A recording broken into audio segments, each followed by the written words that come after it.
and you're watching Tech Revs. And what I have behind me, I'm not referring to my friend over there, Captain America, but the box that you can see behind me, that's the box for an MSI laptop, and you all know what that is. So I'm going to take a quick look right now, and then we have a separate video review that will be coming out shortly once I'm done with the testings and everything of the laptop. It's going to be a review for the MSI GF63 laptop. It's just released, partially released, I'll say. It hasn't been completely released. On September there's a proper unveiling that will happen in India here, and yeah, so in June, July, in the June Computex, this laptop was announced, and it's supposed to be this. This is the thin and light gaming notebook that you all have been promised. It weighs just 1.8 kilograms and is 15.6 inch of pure fun. So let's quickly have a look at how this laptop actually looks.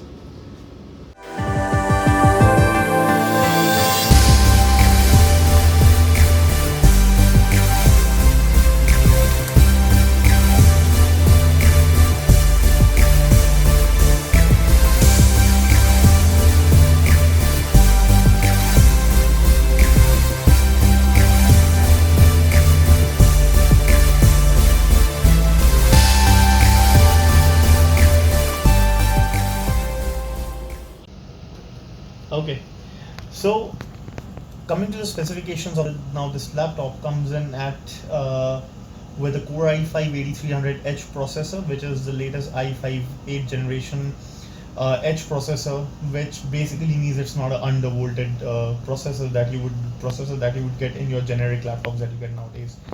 The i5-8300H is about 10 to 15% faster than your i7-7700HQ, which was your last generation top of the line cream de la cream HQ processor, which was used in all your gaming setups in your gaming laptops. So yes, this definitely tops that up, and along with that it comes with 8 gigs of RAM and with the GTX 1050, and I'm sorry, but you don't get an SSD. Although I went to an aftermarket place and I got a SSD installed over here from the MSI service center, and they're very good about it, and they help you out in every way possible, and I got my entire Windows shifted to that within the first day itself of receiving this laptop. So that is what I did. Comes with a 1080p panel, 15.6 inch. You can see bezels are almost non-existent on the sides, but then yes, there is some certain top and bottom panel, but then that is completely fine.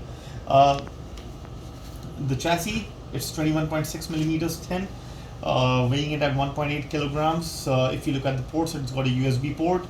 It has a thingy over here, which is basically a heatsink. Yeah, it's a heatsink. One downside which everyone will talk about is it's just got a single cooler over here. It isn't too bad. There are a lot of optimizations that go to it. I'll explain it in better details when we go in depth. There are two heat sinks.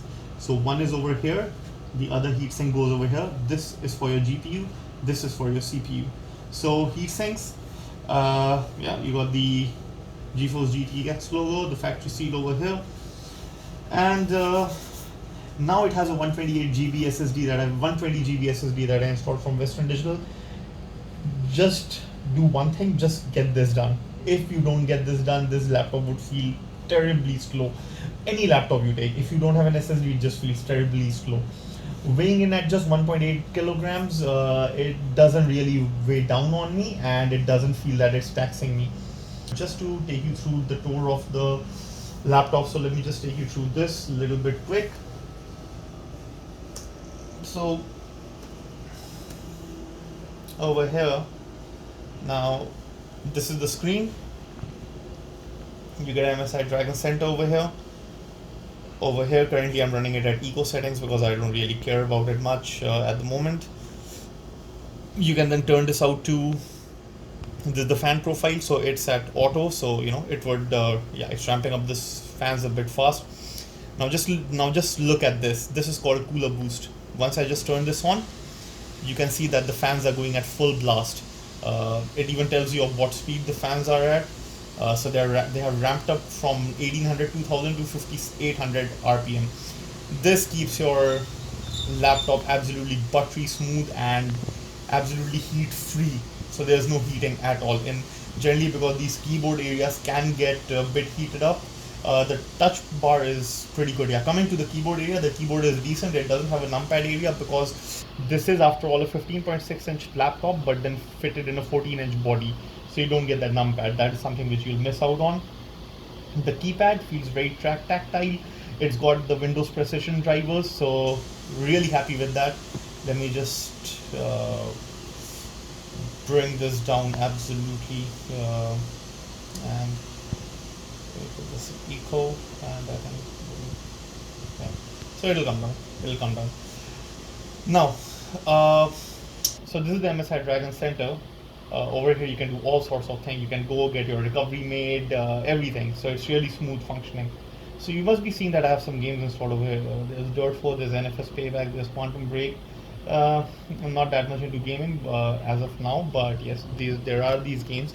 As you can see, I have this 100 plus GB of SSD of MSC drive, and then the rest are just for storage, data storage for games, movies, whatever you name it.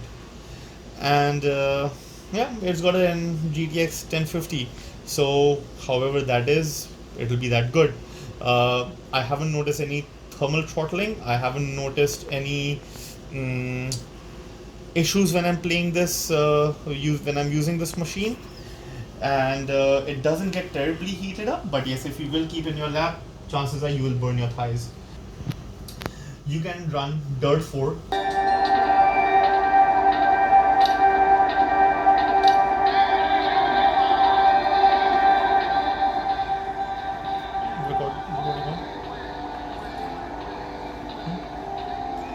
So as you can see, this is Dirt.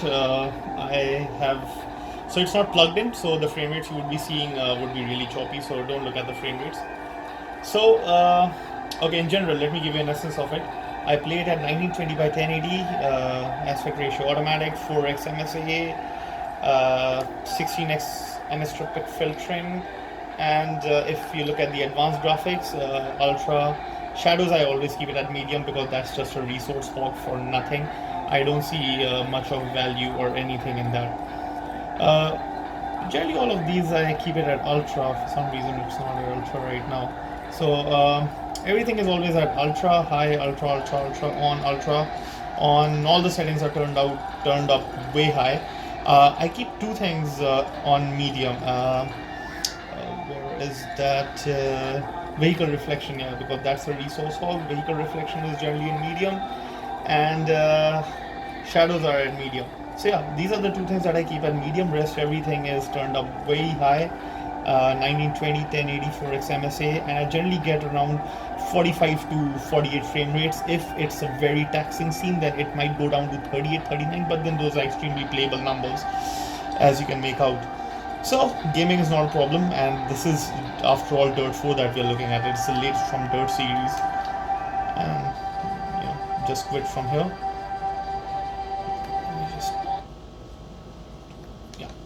So that. So now once we are in this area, I forgot to show you one thing. Over here it says it's got 7 hours of battery backup productivity. So if you're using it at eco or in comfort mode, you can expect 6.5 to 7 hours, but nothing less, nothing more than that. There's a Dragon Center, of course, I showed you, and shift mode. Basically what shift mode does is, let me give you an idea. You click here, or use one of the shortcuts to go over there. What you can do is you can go over here and second, got a cooler boost. Okay, so generally you can go to turbo. Let me just place the laptop here, and let me put this on. So it turns out you cannot use turbo mode or sport mode in battery. So you go to turbo, you go to settings, and over here you can increase your core clock offset or over boosting your processor. So this is one of the better ways to do it. Otherwise probably I won't be doing it because I don't want to tax my system too much. but if you want to do it, and yes, the lighting will only be in red. It's not a RGB keyboard, it's a red on red, although there are levels of it. You can control from off to low, medium, high, so a little bit of options there, but nothing that significant. That was my quick look, quite a bit of long video, but then that was my quick look, and we'll be going in depth with all the numbers, what does this laptop actually run, how smooth is this laptop in your day-to-day usage, and all those specifications I'll be running through in my full review. So stay tuned for that. Just in case you don't know, you're watching TechRef's channel, and do like and subscribe to my channel to watch its upcoming video when it's uploaded in the next 1 week. I should be done with that to help you make a better buying decision. All right, thank you so much for watching this video. Good luck. Bye.